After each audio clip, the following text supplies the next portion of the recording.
আসসালামু আলাইকুম, আমন্ত্রণ জানাচ্ছি বাংলা ভিশন সংবাদে।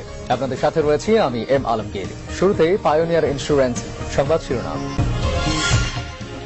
পানির সংকটের জন্য ঘাটতি নয়, দায়ী আন্তঃসীমান্ত নদীর পানি ব্যবস্থাপনা, বিশ্ব নেতাদের সমাবেশে বললেন শেখ হাসিনা। সরকার 2014 স্টাইলে নির্বাচন করতে চাইছে, অভিযোগ বিএনপির। আওয়ামী লীগের উন্নয়নে বিরোধীদের মধ্যে কালো ছায়া, বললেন ওবায়দুল কাদের। জমে উঠেছে নারায়ণগঞ্জ সিটি নির্বাচন, সন্ত্রাসীদের গ্রেফতারের দাবি কাউন্সিলর প্রার্থীদের, প্রশাসনের ভূমিকা নিয়ে প্রশ্ন অনেকে।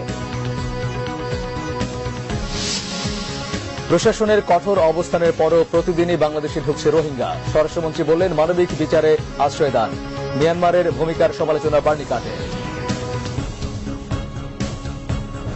দেখছিলেন পায়োনিয়ার ইন্স্যুরেন্স শিরোনাম। এবারে বিস্তারিত।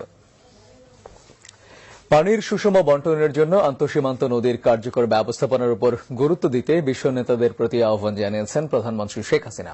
অব্যাহত পানি সংকটের জন্য পানি ঘাটতির পাশাপাশি আন্তঃসীমান্ত নদীর পানির ব্যবস্থাপনাকেও দায়ী করেন তিনি। হাঙ্গেরির রাজধানী বুদাপেস্টে পানি সম্মেলনের উদ্বোধনী অনুষ্ঠানে এসব মন্তব্য করেন প্রধানমন্ত্রী। সবার জন্য নিরাপদ পানি নিশ্চিত করতে তহবিল গঠনে বিশ্ব নেতাদের আহ্বান জানান শেখ হাসিনা। হাঙ্গেরির রাজধানী বুদাপেস্টের সম্মেলনস্থলে একে একে যোগ দেন জাতিসংঘ মহাসচিব বান কি মুন সহ বিশ্ব নেতারা। বাংলাদেশ সময় সোমবার দুপুর 1:45টায় উদ্বোধন স্থলে আসলে প্রধানমন্ত্রী শেখ হাসিনাকে অভ্যর্থনা জানান হাঙ্গেরির প্রেসিডেন্ট ডক্টর হানোস আদের। উদ্বোধনী অনুষ্ঠানে প্রধানমন্ত্রী শেখ হাসিনা বিশ্বব্যাপী পানির দুষ্প্রাপ্য উৎসের কথা তুলে ধরেন। একইভাবে নিরাপদ পানি নিশ্চিত করতে তার 7টি এজেন্ডার কথা বিশ্ববাসীর নজরে আনেন প্রধানমন্ত্রী। Sufficiently articulated the interlinkage and interfaces between water and wider sustainable development architecture. Hence, water should be the integral part of any development endeavor at national, regional and global level. Sheikh Hasina বলেন, জলবায়ু পরিবর্তনে বাংলাদেশ ঝুঁকির মধ্যে থাকলেও সরকারের কার্যকর পদক্ষেপ বিশ্ববাসীর কাছে প্রশংসিত হয়েছে।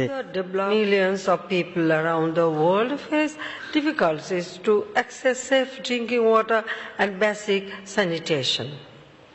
Given the fact that water supplies are neither adequate nor safe, special focus needs to be paid to people or groups who is usually left behind: the poor, the women and the marginalized section of the society.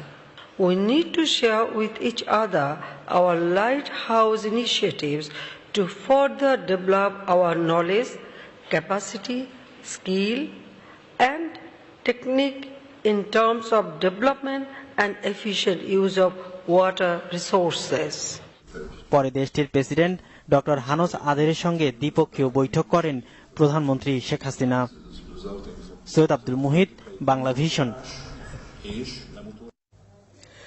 2014 সালের মতো একতরফা নির্বাচন করতে আওয়ামী লীগ তাদের মতো করে commission গঠন করতে চাইছে বলে অভিযোগ করেছেন বিএনপি চেয়ারপারসনের উপদেষ্টা আমানুল্লাহ আমান।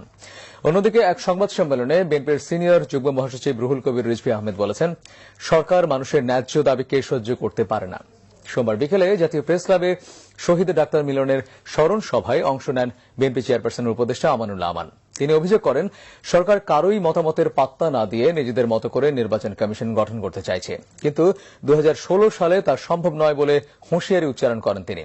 এদিকে নয়াপল্টনের কেন্দ্রীয় কার্যালয়ে সংবাদ সম্মেলনে রুহুল কবির রিজভী ময়মনসিংহে ফুলবাড়িয়ায় কলেজ শিক্ষক আবুল কালাম আজাদ ও সফর আলীকে গুলি করে হত্যার তীব্র নিন্দা জানিয়ে হত্যাকারীদের বিচারের দাবি জানান। তিনি বলেন, আইন শৃঙ্খলা পরিস্থিতি অবনতির আশঙ্কা দেখা দিলে র‍্যাব পুলিশ তা শান্তিপূর্ণভাবে মোকাবেলার উদ্যোগ নেওয়ার পরিবর্তে সাধারণ মানুষের বিক্ষোভকে বুলেটের আঘাতে রক্তরঞ্জিত করছে। গাইবান্ধার সাঁওতাল পল্লীতে হামলা সরকারি দলের নেতাদের প্রত্যক্ষ মদদে হয়েছিল বলে বিএনপির করা তদন্ত প্রতিবেদনে জানানো হয়েছে। সোমবার রাতে বিএনপি চেয়ারপারসনের কার্যালয়ে প্রতিবেদনটি বিএনপি চেয়ারপারসন বেগম খালেদা জিয়ার কাছে জমা দিয়েছে বিএনপির তদন্ত কমিটি। এরপর এক সংবাদ সম্মেলনে তদন্ত কমিটির প্রধান বিএনপি চেয়ারপারসনের উপদেষ্টা জয়নাল আবেদিন ফারুক বলেন, সাঁওতালদের উপর হামলার মদদ দিয়েছে স্থানীয় আওয়ামী লীগ নেতারা। অবসরপ্রাপ্ত বিচারপতির নেতৃত্বে কমিশন গঠন, দোষীদের দৃষ্টান্তমূলক শাস্তি, সরকারি খরচে সাঁওতালদের বাড়ি নির্মাণ সহ বেশ কিছু সুপারিশ ও প্রতিবেদনও দেওয়া হয়েছে বলে জানান তিনি। সাঁওতালদের ওপর হামলার তদন্তে গত 18 নভেম্বর বিএনপির একটি প্রতিনিধি দল গাইবান্ধায় যায়। সেখানে সাঁওতাল ও স্থানীয় মানুষের সাথে কথা বলে একটি প্রতিবেদন তৈরি করে বিএনপি। আওয়ামী লীগের উন্নয়ন ও অগ্রগতি বিরোধীদের মধ্যে কালো ছায়া ফেলেছে বলে মন্তব্য করেছেন আওয়ামী লীগের সাধারণ সম্পাদক ওবায়দুল কাদের। তিনি বলেন, নির্বাচনের খুব বেশি সময় নেই, তাই জনগণের কাছে আওয়ামী লীগকে ছোট না করতে নেতাকর্মীদের প্রতি আহ্বান জানান তিনি। সোমবার বিকেলে নগর ভবনে মেয়র হানিফের স্মরণ সভায় আওয়ামী লীগের সাধারণ সম্পাদক ওবায়দুল কাদের বলেন, নির্বাচনের বাকি আর মাত্র 2 বছর, তাই নেতাদের খুশি না করে জনগণের কাছে গিয়ে তাদের মনের ভাষা বুঝতে দলীয় নেতাদের প্রতি আহ্বান জানান তিনি।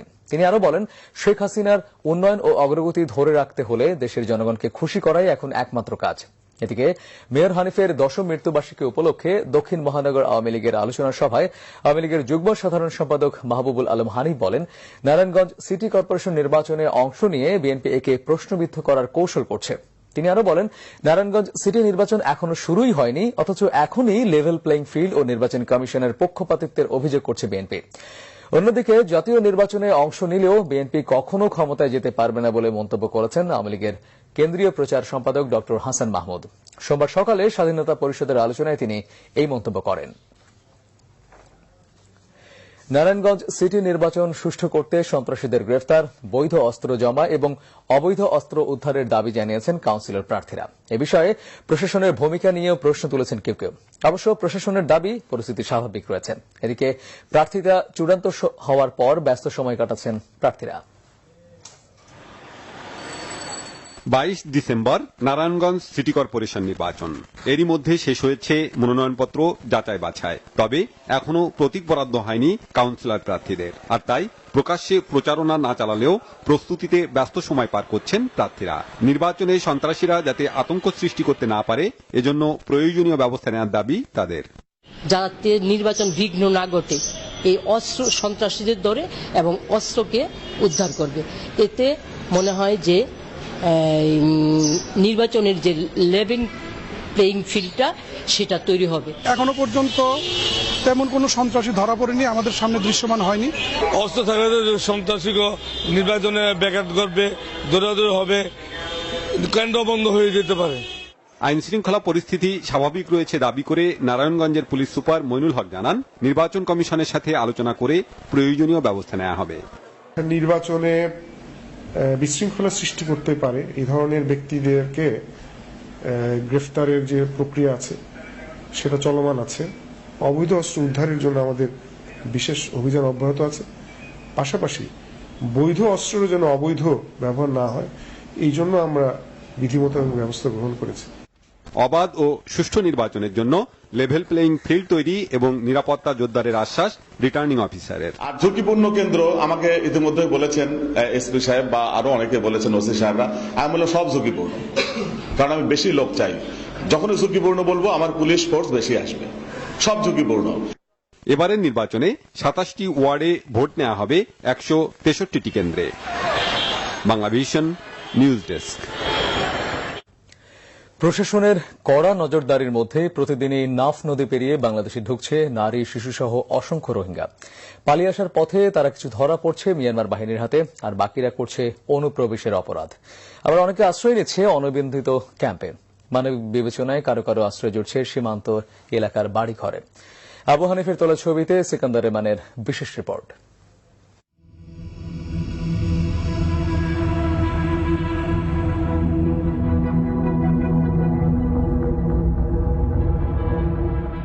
মিয়ানমারের রাখাইন রাজ্যের মুংডুর অনেক বাড়ির অবস্থাই এমন, কোনোটা জ্বলছে আগুনে, কোনোটা উড়ে গেছে বোমার আঘাতে। জমির ধান সহ অন্যান্য ফসলের কিছুই ঘরে তোলা হয়নি, যে যার মতো জীবন হাতে নিয়ে ছুটছে বাঁচার আশায়। ছোট্ট শিশু আজিদা বেঁচে থাকার মূল্য বোঝে না, কষ্ট হয়তো তাকে স্পর্শ করতে পারেনি, তাই তো পুড়ে যাওয়া বাড়িঘরের দুঃসহ স্মৃতি লুকাতে নিজের হাতে স্বপ্ন বোনার এই চেষ্টা তার। নাফ পেরিয়ে বাংলাদেশে এসে রোহিঙ্গা মুসলিমদের প্রথম আশ্রয় সীমান্ত ঘেঁষা বাড়িঘর। সেখানেই কথা হয় পালিয়ে আসা একটি পরিবারের সাথে। মিয়ানমারের মুংডুর বর্গজিবিল এলাকা থেকে সীমান্ত পাড়ি দিয়ে বাংলাদেশে পালিয়ে এসেছেন মোহাম্মদ করিম এবং তার পরিবার, কিন্তু স্ত্রী এবং সন্তান রয়ে গেছেন এখনো মিয়ানমারেই। এক গরম মাঝে আর 10 জন 15 জন মানুষ আছি ফ্যামিলির মাঝে, তৈলে ফ্যামিলি হিন মাঝে বাপ হড়ে মা হড়ে হইনি পারি বাই আইন আর মনে হড়ে হইনি পারি ফুয়ান সুয়ান হড়ে গিয়ে গো নিজেও না জানি হবেন তৈলে দাসে অনরারে বেশি 1000 কে হ্যাং হলে আরা বর্মা মাঝে এখন মারি ফেলাই দি হিম বাদিও যে মুসলমান নাকি আছে মুসলমান হিনরও এখন হাই নাই, মুসলমান হিনও এখন নরাখিব। ভয়ানক নৃশংসতা, হত্যা, নির্যাতনের পাশাপাশি নারীদের সম্ভ্রমহানির বিভৎস বর্ণনাও দেন এই রোহিঙ্গারা।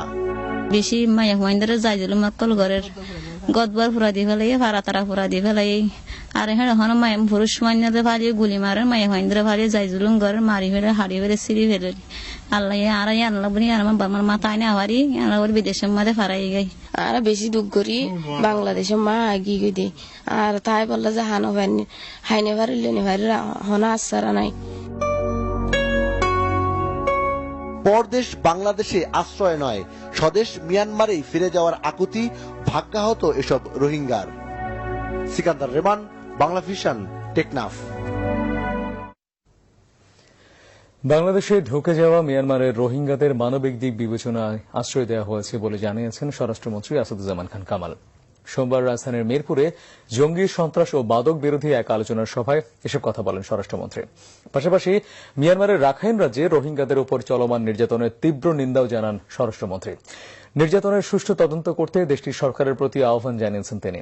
আলোচনা সভায় আসাদুজ্জামান খান কামাল আরও বলেন, জঙ্গিবাদ দমনে সরকারের অবস্থান কঠোর, দেশে নাশকতা ও জঙ্গিবাদের স্থান হয়নি, হবেও না বলে জানান মন্ত্রী। স্বরাষ্ট্রমন্ত্রী আসাদুজ্জামান খান কামাল জানান, ময়মনসিংহে সংঘর্ষের ঘটনায় তদন্ত কমিটি করা হয়েছে, আর তদন্ত শেষেই ঘটনা সম্পর্কে বিস্তারিত জানা যাবে।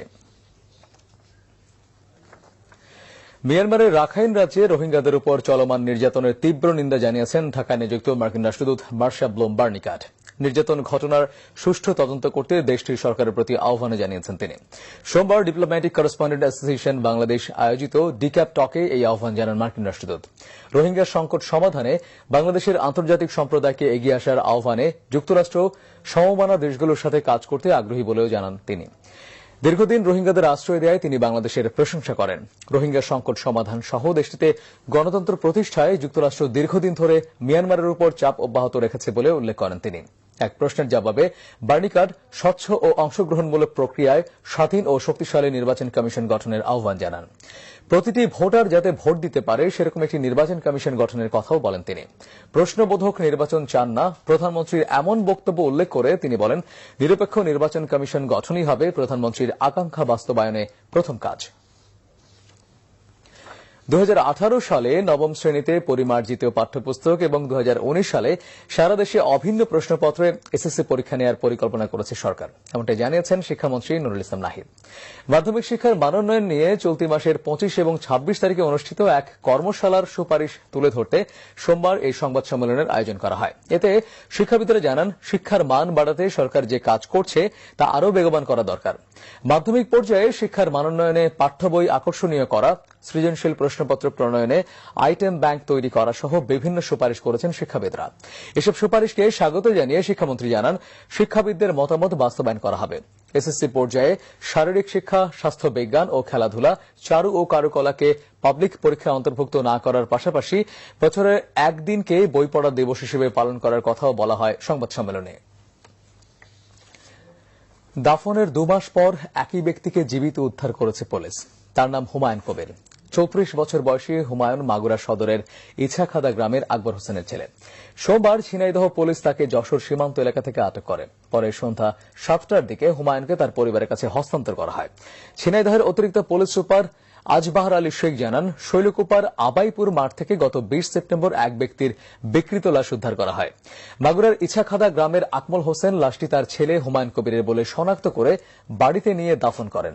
এ ব্যাপারে সে সময় শৈলকুপা থানায় একটি হত্যা মামলা হয়, কিন্তু প্রায় 2 মাস পর হুমায়ুনকে জীবিত উদ্ধার করে পুলিশ। তবে সে সময় উদ্ধারকৃত লাশটি কার এখনও তা নিশ্চিত করতে পারেনি পুলিশ। দর্শক, নিচ্ছে সিবিসি টাইলস সংবাদ বিরতি, সাথেই থাকুন, ফিরে এসে থাকছে